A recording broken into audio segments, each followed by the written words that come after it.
So, hey everybody, it's Bill G here with the Coach Approach. This is volume 7, and we got a really special guest today. We've got Mr. Steve Leach, who I've known for, I don't know, how long have we known each other, Steve? Well, at least 10 years we've been coaching, I think. So yeah, ages. At least 10 years. And I'll let Steve tell you a little bit of background, but Steve's the world's oldest coach. Actually, he's the most experienced coach that I know, and he's been around ActionCOACH for a long time, and he's coached a lot of people over there. So why don't you give us a little bit about your background, Steve, and then we'll jump in and see what kind of things we can come up with to help the business owners out there. Sure. Thanks, Bill. Look, great to be with you. Thanks for inviting me on to have a chat with some of your clients and your prospects and provide some wisdom. Look, my background, my original background was military. I got out not really by choice. Got pensioned off after several years, and sort of I would describe my career as being in the right place at the right time, and got sort of headhunted through a number of companies and businesses. Eventually, though, I joined Brad in 97. Business coaching didn't exist in 97. Back then, you got a consultant or a corporate mentor would take you under the wing, or MBA, any industry or alternatives that could actually educate people to close the gap between being a great technician and being a proactive business owner. So it's been fun to be the pioneer of an industry, not just a company, and it's amazing that we've made. Just said I've recently celebrated 500 one-on-one clients, and I think about 120,000 in seminars and workshops. That is pretty much a guess. But it's great, fulfilling work. I'm here in Brisbane, in Australia, where it all started, and continue to love what I do. That's a little bit of history. Yeah, that's great. So what has changed with the clients that you saw in the beginning? Because you've coached over 500 clients, I heard you say, which is amazing, and that's really a milestone. And so you've helped a lot of people out there. What's changed from 20 years ago in coaching and what up to now? Or what have you seen with clients that changed, or is it the same? Look, I think the main thing that's changed is the confidence of their coach.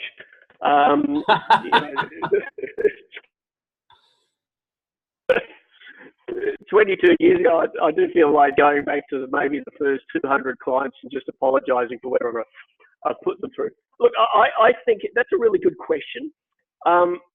I think the main thing that has changed is the volume of available information. I think people felt that was a good thing, where now these days we're exposed to an immediate world of information right now. Back in 97, I didn't have a computer where I worked. I didn't get a PC. Everything was on the phone. There was 32K dial-up modems, and we faxed things to clients. So we couldn't send massive files of information or videos or anything like that. It was way too big. So we've, in a couple of decades, we've been saturated with information. But I think for a lot of people that has become procrastination and a distraction from what they actually need to do. So now people are spending so much time gathering information or checking YouTube and being distracted by the real nuts and bolts of what makes them money, essentially. And I think they also get really down on themselves because, of course, what is posted online is wonderful, and everybody's living the dream except whoever's watching everybody else live the dream. By contrast, I think people are getting a little bit down on themselves and thinking, "Gosh, why can't I achieve this fiction or fantasy that the world is now portraying as everyday experience?" As far as the challenges for business itself, I don't think it's actually changed. I think the technicians that got into business, that they're going through the same challenges. They simply haven't been educated in running a business. They're still stuck in running a job. So they need to learn exactly the same skills as they did 20 plus years ago.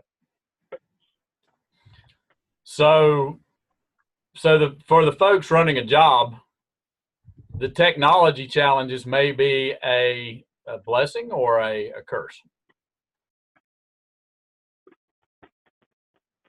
Well, they're a resource, but like anything, you can abuse a resource. You know, it's in balance. It's like being a guide. I was just talking to one of my clients that had been to he'd had an advisory board meeting, and there's a very powerful guy on it, runs medical institutions with billions of dollars in revenue. And the interesting metaphor, because this guy asked, how are you upgrading your managers from the technicians to be actual managers? And Glenn kindly said, well, we've got this guy, Leach, we're working with to close that gap. But the reason that this guy had said it was because it's like having a nurse in a hospital, training them to run the hospital. Okay, they're not looking after patients anymore. They are now administering the hospital. And I thought that is a really clear and a good example of a clear industry where there's such a big gap between the technicians and the actual administrators. You know, the people that run a hospital and the people that look after patients, it's a different world. But at the end of the day, it's the same in most industries. You've got to teach the technicians how to run a business. It's got nothing to do with being technical at all. And normally it's not until you get to the C-level positions, CEO, CFO, CIO, where it's okay to hire people from outside the company. So you might bring somebody into a building company that has come as CFO of a major bakery chain. Okay? Because at that level, it doesn't actually matter what the company does. The running of the company, it's a different issue. So given that, how do we apply that to the average business owner that we run into? How does that apply to him or her? So the average business owner, look, the main symptom of it is a reactive tactical approach. Right. They start a business, they grow a business, they bring on people, and if they survive the process of bringing on some people, they then run the people to do the job. But that takes quite a lot of personal exertion, and it also exposes them to being very reactive. Oh, a problem has happened. What do? We do this. Oh, an opportunity has arisen. How do we exploit it? We do this. So they're not designing their future. They're not the architect of their future. They're the handyman of their present. Okay, so they're constantly doing maintenance of the business and fixing up and shoring and repairing and trying to underpin what's happening, instead of really being able to focus in the future and go, here's what we want. We're going to design this with deliberation.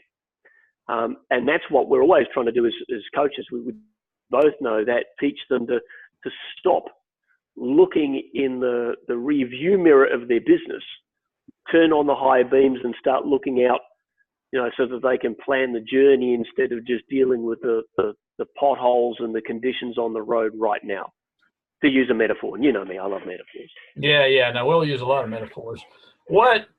So it just occurred to me that maybe, I mean, we've been talking about the reactive tactical, and I don't guess I've ever asked you this, but when should a business owner really get a coach? When do they need it? When do they need it? Look, as early as possible, because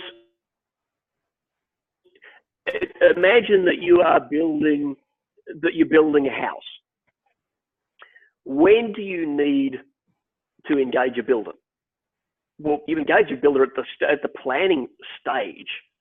Yes, you can try building the house by yourself. Maybe you're trying to build a cabin in the woods, but eventually you end up getting out of your depth, and then you call in the builder, and the builder's got to go, okay, well, we've got to take half of this down. We've got to reverse engineer it. We've got to underpin it in order for you to achieve your goals. So the later a business owner leaves it to get a coach, the more likelihood there is that the business needs to go backwards, or the extra work needs to be done to underpin or shore up or reverse engineer or do rework, instead of having gotten it right from the get-go. So it's like hiring a crappy. So much as it becomes but look, at the end of the day, even if you hired a crappy builder at the start, that would probably be a better option than hiring a really good builder 6 months into the project. Right. All right. So just getting some, now, obviously it's better to get a good builder at the start. But it doesn't need to be completely intense, just to even sit down. And I have clients, I've had 14 clients that haven't even had a business. They've engaged me to help them buy their first ever business. And so the advice that I can give them about what they're going to experience before they even open that door has been invaluable to them. So they can then be mindful of the structure. And in some cases, they've gone, that was useful, that bit of education. I'm now going to go through the process. And then when it comes to actual construction of the business, I'm going to get you back on, and we can go from there. And sometimes that's been a year later. Sometimes it's been 2 years, because I've spent 2 years planning the structure and how they're going to work it and starting the micro business. But then when I come in, it's like, great, now we've got something that we can work with, instead of going, oh, this is going to be a challenge. Yeah. I wish more people, when they were starting businesses, would think in terms of getting some outside help to even think about it and to even go through it, as opposed to just starting and, bootstrapping, doing whatever the thing, they just get started. Yeah. Well, you're quite right, because they start reactive tactical. That's okay. Let's get a premises. They don't think about it or plan it. How big does it need to be? Is it future-proofed? Do we document it so that when we open our next factory in 10 years' time, that we remember what we did the first time? So all of those things, the history gets missed out on by the time they get down the track and go, gee, what I don't remember what we did back then. So it does make it a lot easier for them. And if you think about it, there's very few industries. I can't even go and be a barista tomorrow and make coffees, because I'm not qualified. I didn't do a course. I can't just muddle my way through it. I can't be a dentist. I can't be an engineer. I can't be a taxi driver. I can't do anything in life because I'm not qualified. The only thing I can do in life completely as unqualified is become a business owner. I can go down, create an LLC. It costs $50 online, and I'm a business owner. And I'm allowed to undertake an incredibly dangerous occupation that is fraught with failure, with no training or qualification. There's no requirement for it, which is, I think, unfortunate, and leads to the reason that so many people, thinking that they're 10 foot tall and bulletproof and it's easy, undertake it and then fail, and it costs them a lot. Marriages, lives, finances. It can send you supply bankrupt. It can, your clients can be a mess. There's a lot at stake in being a business owner.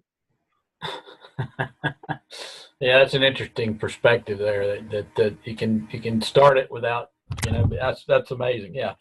So for these folks who do venture into being a business owner at some point, they've been in it a few years, what are some of the, I guess, what do you wish they would ask you, or what do you wish they knew that they usually don't know?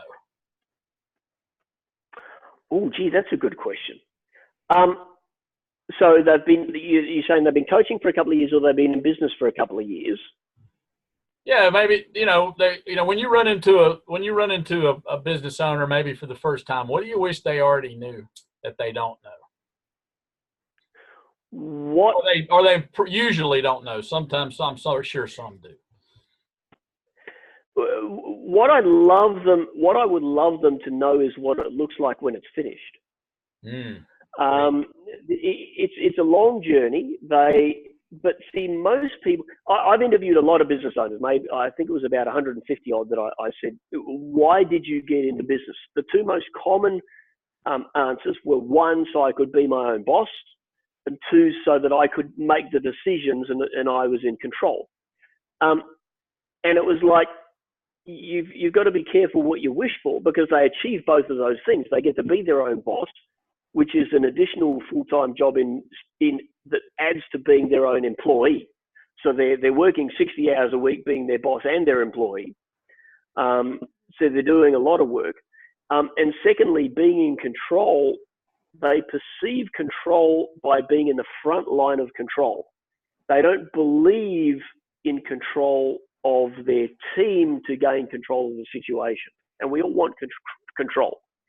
Everybody's most primal desire or need from an animal point of view, what I want for myself is control of my environment. That way I survive. And what I want from others is love and connection. Everyone craves control.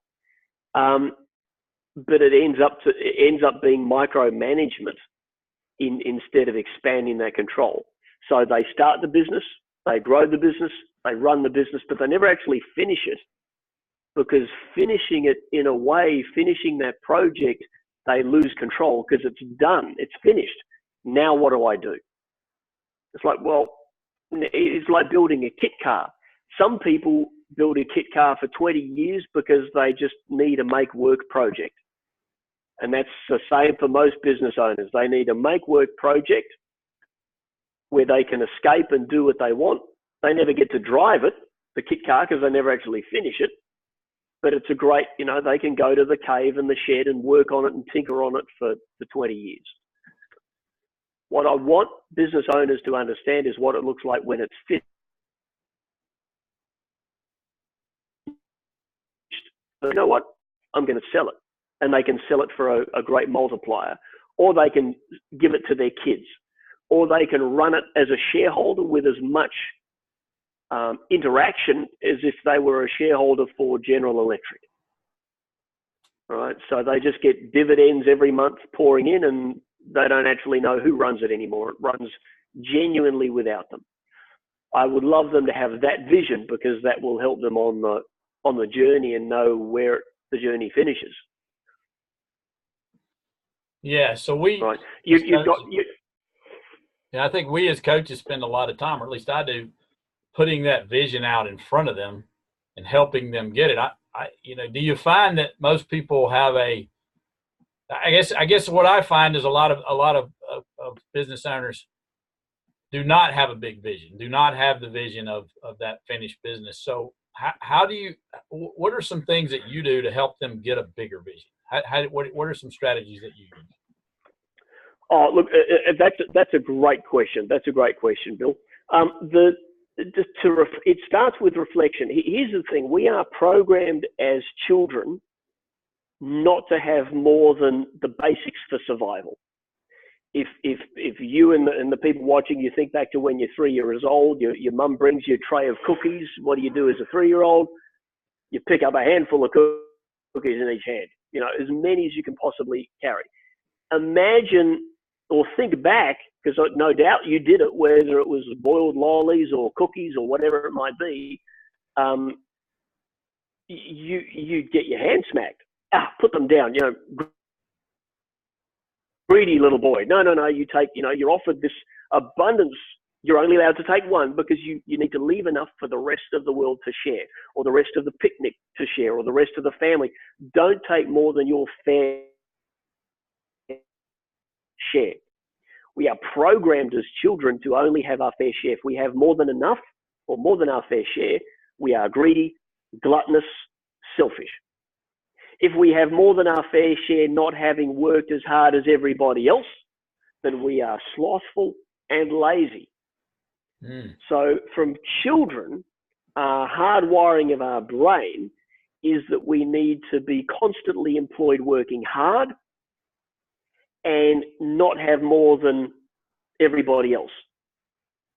So that's hardwired into our brains, and then we spend the rest of our lives telling ourselves that we want to win the lottery, that we want to be millionaires, that we want to have 5 Ferraris, that we want all of this excess. And it's a battle between our subconscious, smart and stupid, our conscious brain, and our emotional soul and beliefs and values. That makes it very hard for people to become successful and have a bigger dream.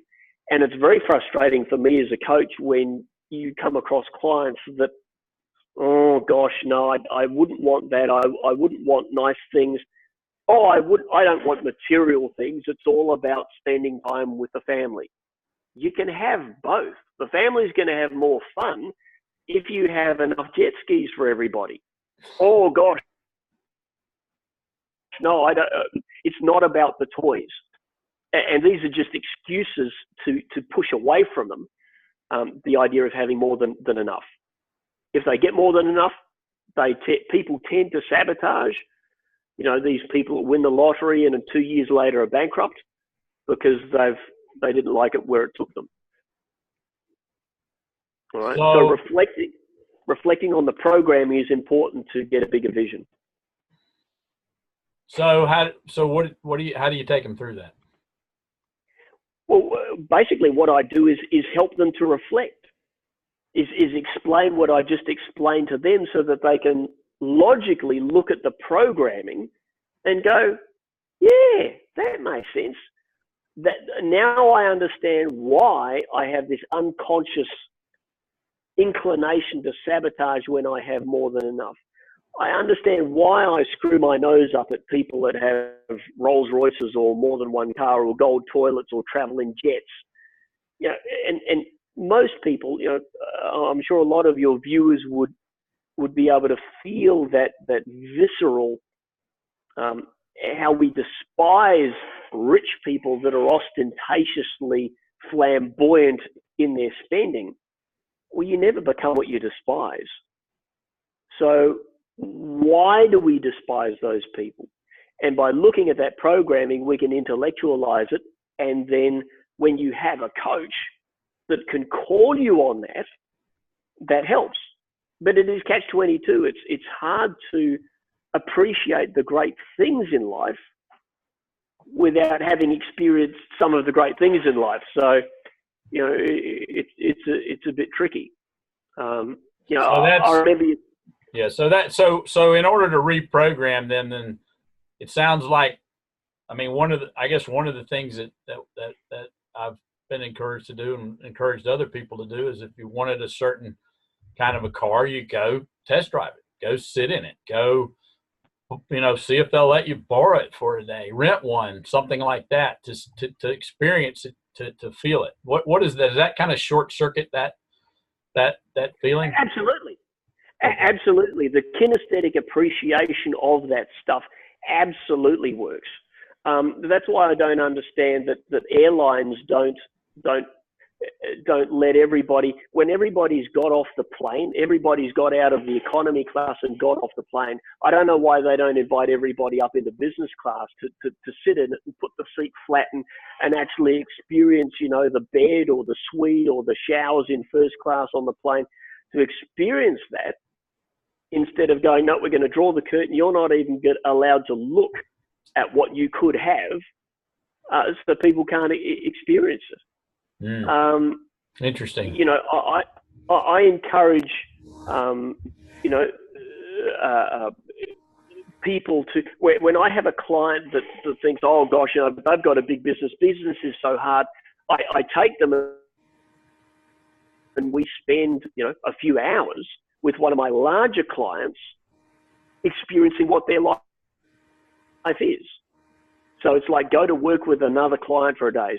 So So, you know, Bob, let's call him Bob, who has, you know, a 500 grand business. I'll send him to work for a day with my client that runs a $50 million business, and actually to follow him around all day. So he gets to work when he feels like it. He gets reports from his managers. He goes and has a long lunch. You know, he chats to a couple of high-level clients. It's just a tag along because people assume, oh, it's bigger, so it must be harder. And they realize, again, that owners of big businesses, they worry about the same things.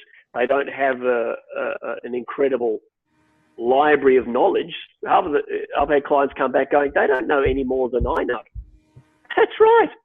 You are capable of running a $50 million business. It's just that you didn't do these little bits. Because they doubted themselves. So experiencing what's next is really useful and helpful. And like you said, when you send them off to test drive a Maserati, I sent one of my clients to do that. She wanted a Maserati. I said, well, you go test drive one. And she went in and they wouldn't even let her in the showroom. They wouldn't let her sit in a Maserati sort of thing, let alone take one for a test drive. And she came back disappointed, going, they wouldn't talk to me. They certainly wouldn't let me test drive one or engage with me. And I said, exactly. So that tells you that you need to look at the energy that you project and the confidence that you project and just start there. Your first test is for them to actually let you test drive one instead of, oh, I just want to own one. You know, you turn up disheveled and not looking confident. You know, you got to fake it till you make it if you want to test drive of a Ferrari or a Lamborghini. So we've talked a lot about sort of the mind part, the B part of the business, and I think it's a huge thing in moving business. In fact, I think it moves business owners and businesses faster than any strategies or any, you know, doing things that we could do. I think it gets them to the next level. Having said that, you still have to do a few things. So what are some of your go-to strategies for your clients that you, or what do you see now that in the marketplace that says, all right, what we need to be focusing on? Okay, so in relation to money, so let's think about money. You've got money coming in or money left over. So with the money coming in, focusing on maintaining the relationship with your clients. Okay, so making sure that you constantly engage with, not constantly, that there is a system to maintain the interest of your clients between purchases, so that they come back, so that you have clients for life. Okay, no matter when they're ready to buy, you are top of mind because you sent them a card, you invited them to an event. I'll give you an example. So I'm in the supercar club, so everybody's got supercars. About 4 or 5 times a year, I get invitations from Bentley, Maserati, Ferrari, Lamborghini. They'll send me an invitation to say, we're having a cocktail party, we're having a track day, please come along. We're unveiling a new car or something like that. They're constantly inviting me just to maintain that relationship. Do I have a Maserati? No. Am I going to get a Lamborghini? No, I'm going to get a Jag. But they're always engaging with me because they know that at the end of the day, you know, this person is likely to buy a $500,000 car, so they make it worth their while. So how are your clients maintaining and making sure that nobody leaves because of 68% perceived indifference? So that'd be number one. If you're not doing that already, you probably need to go back and reactivate your past clients. Go back to all of the past clients that you've ever had, assuming you've got a database. Reactivate those clients. Have an event. Have a closed door sale. Put on an information evening about the latest funky great stuff that you've got, and invite people back. Give them some champagne and beer, and have an event. And just reconnect with all of your past lapsed clients. So that's bringing the money back. Put your prices up 5% across the board. Doesn't matter what you do. Just change all your pricing, put up 5%. Nobody's even going to notice. If they do notice, you can have a sale and put it back down again, but they won't notice because that 5 or 10% is cream, and that cash goes directly to you as profits. There's no overhead in putting your prices up. There's no cost of that strategy other than changing your menus. So that's a big number one. So improve your customer loyalty, up your prices. Give people incentive to buy with you more often. A lot of the time you share your market with other suppliers. Your job is to vanquish those bastards dead. Okay. So every single, if you're a stationery store or something like that, as an example, your client buys every piece of stationery from you. They wouldn't even think about going to the supermarket and buying a pen because there's no benefit. They're going to come to you because there's some sort of frequent buyers incentive or loyalty program or whatever it might be. Other strategies that need to be applied in relation to team, having a good culture and having solid reporting. We've all heard about reporting and key performance indicators and metrics, but make sure that in your key performance indicators, not only is the question, how many widgets did you produce this week? But there's also questions in your key performance indicators. How do you feel? How do you feel, employee, about your job? Have you felt supported in your career development this week? That should be a key performance indicator. Do you feel like your manager encourages you to do what your key strength is every week? Okay. How do you feel the business has engaged with your family and your community this week? Those robots don't work for us. People work for us, and people don't quit jobs; they quit bosses. Yet we spend so little time as businesses engaging with how our team feel, and we just worry about what did you produce to put money in the bank. Wow. So I think that's very important and something that's easy to do. Sorry, I didn't mean a little lag there. So you advocate actually putting that into the weekly metrics. A question about how do you, on a scale of 1 to 10, how do you feel supported this week? Wow, that's a sure, absolutely. There's a great. I'm a Star Trek fan. I don't know if anybody watching is, and there's the modern redo of Star Trek shows a young Spock, and Spock is the character that is pure logic. He's a Vulcan, so he only does logic. There's no emotion, and he's being tested in this pit as a child, and it's throwing millions of incredible questions at him that he's square roots of these impossible things and formulas, and he's blitzing it, and then the computer says, how do you feel? And Spock sort of, I don't understand the question. And the next question is, how do you feel? And he doesn't know how he feels. Okay, so often business operates completely on the numbers and the logic and that sort of stuff and doesn't engage with feelings. So yeah, it's good to put how you feel. What is your, in action, when we started, back 97, we had a weekly report that we put in that we would then whiffle about at the end of the week. And it had the happiness meter. How happy are you this week? How happy have you been as a person? You'd have to draw in your little sort of Speedo type thing of how happy you were. It was great. It gives people a lot of insight.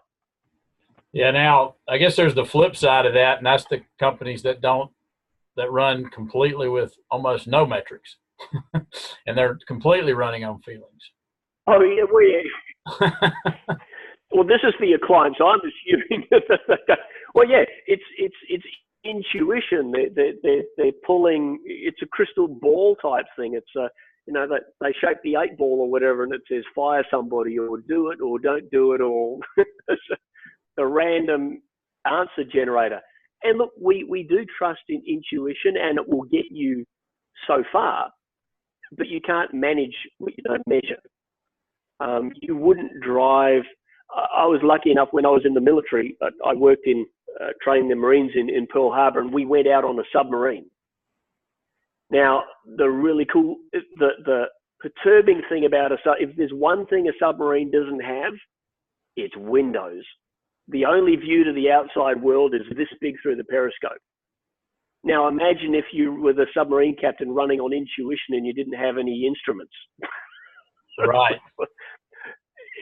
You'd be dead in 40 seconds. You wouldn't know how deep you are, what was in front, what was behind, or anything. You depend on instruments. So it would be a really interesting exercise to ask the business owner, if you didn't have windows to the outside world of your business, if you had to sit and run your business from a computer, how long would it actually last? You know, you want your airplane to have instruments. You want your business to have some gauges and what I call red light reporting, Bill. So you've got your speedo and your tachometer that you see, and that might be production and the things that vary. But like the dashboard in your car, there's so much information that you never want to see.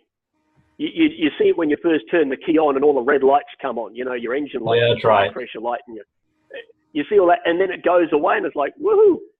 A lot of your key performance indicators you should record, but you never want to see. One good example of that is staff absenteeism. Okay, if staff absenteeism, so the amount of time that your staff are sick and away, if that ever gets over 10%, that warning light should start going off with a big flashing red light, because that's the canary in the coal mine. That tells you that your culture is broken. Okay? People don't want to come to work. They come to work because they have to come to work. But yeah, that absenteeism, you don't want to see it, the number every week, but you want some alarm to go off if it ever gets over 10%, because then you need to look at how your team feels about coming to work. You know, some business owners, you know, their staff get an arm amputated and they're back at work, you know, 12 hours later. Others have team members where they go, oh, look, I'm due for a mental health day. Woohoo, I've got one, I'm going to take it. Or I'm going to have a doona day or a duvet day where I just don't feel like getting out of bed, or it's probably about time for me to have a migraine. Okay, it's just because they're not happy coming to work. They don't feel fulfilled in their job. They don't feel like they get to do work their strengths and that sort of thing. Yeah.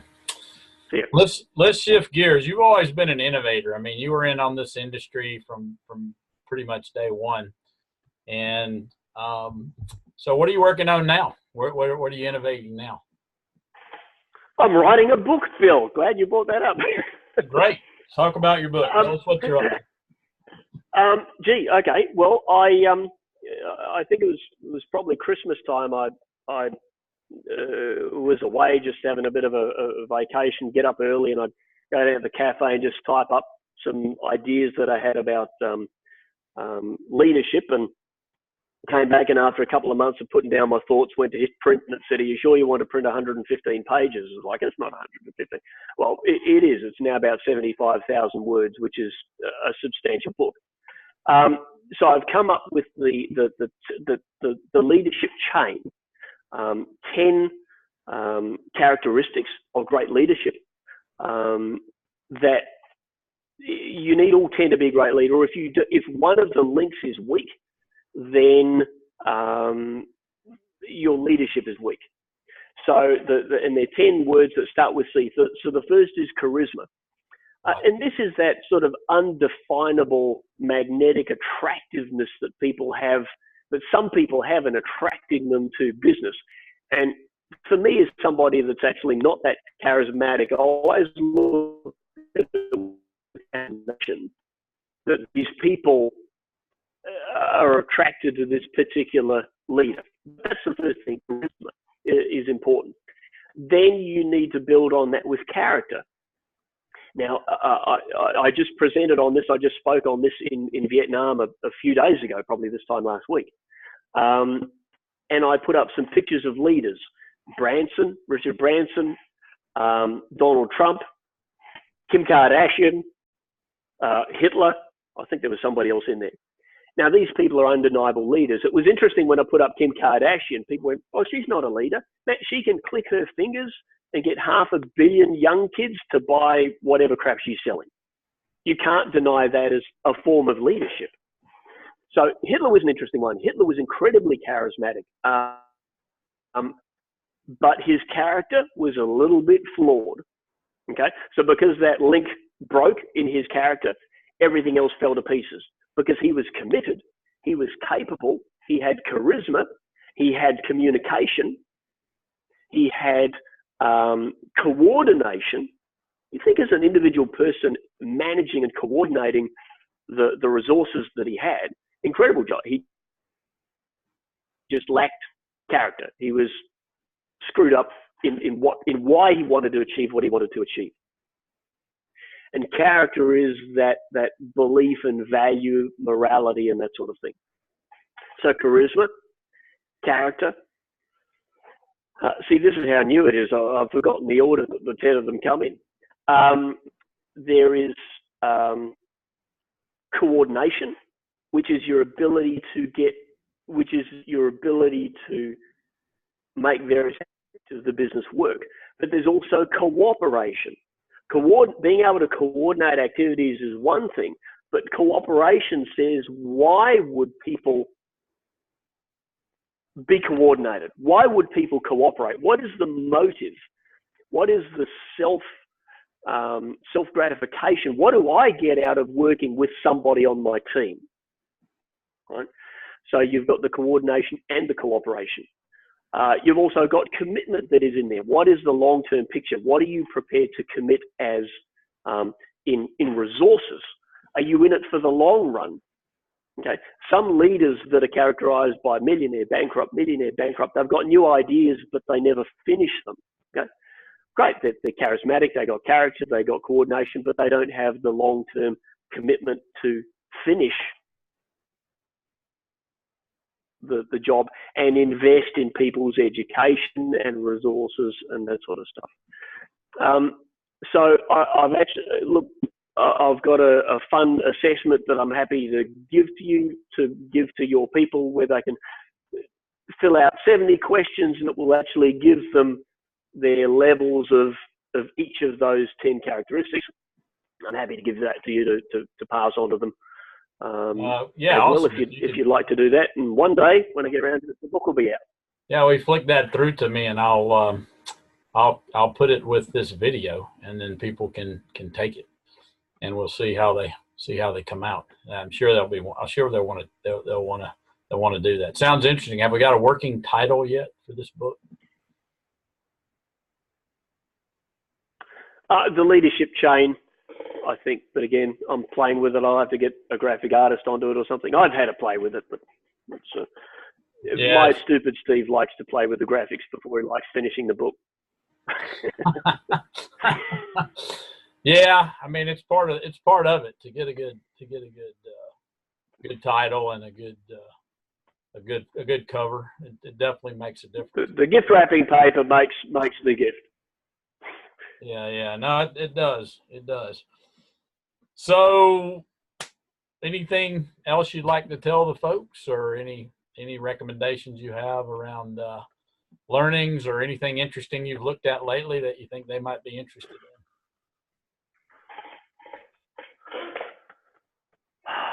in? Learnings. Look, there are so many great books out there. All I would encourage people to do is to learn. Well, this one's on my desk at the moment, The Willpower Instinct, by Kelly McGonigal. Yep. So as far as friction of distance, yep. For any that's a great book. The next closest books, a lot of them are fairly heavy. Influence, Robert, that'll be another great one. Winner's Bible, John Maxwell, The 21 Irrefutable Laws of Leadership. is Workbook, a great book by John Maxwell, and it's a workbook, so that's really useful. The Winner's Bible, it's written by a Kiwi, but it's still worth a read. Dr. Kerry Spackman about, we love Kiwis, about how to set your goals and achieve them a bit more. I love this book, The Psychology of Influence, Robert Cialdini. Yep. So they would be, as far as learning goes, if you guys are looking for books to read, they would be 4 fantastic books and an easy, proper read. They're not like a Dr. Seuss book or, just fluff. There's really great insights into it. But look, the only other thing I'd say is that, the world appreciates the courage that all of you have had in stepping up, taking dominion of your future and your industries and becoming business owners.